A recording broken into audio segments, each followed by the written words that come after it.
உதயாநிதி வந்து deputy CM ஆகிறத பற்றி ஏதோ அவர்கிட்ட கேட்டிருக்காங்க. அரசியல் பற்றியெல்லாம் வேண்டாமே, அரசியல் பற்றியெல்லாம் வேண்டாம், என்கிட்ட கேட்காதீங்க, கோபமாக பேசினார், ஆவேசமாக பேசினாருன்னு.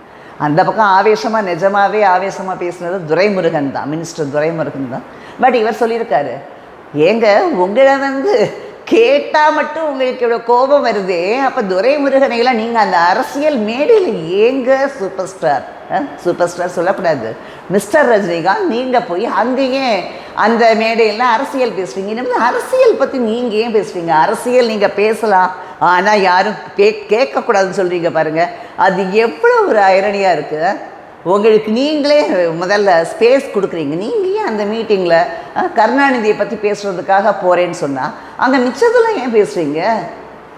அங்கே பேசாமல் டிஎம்கேல மெம்பர் ஆகிட்டீங்கன்னா, நான் வந்து மெம்பருங்க, எனக்கு கருணாநிதி ரொம்ப பிடிக்குங்கன்னு சொல்லிவிட்டு அவரோட அருமை பெருமையெல்லாம் சொல்லிட்டு வந்துடலாம்.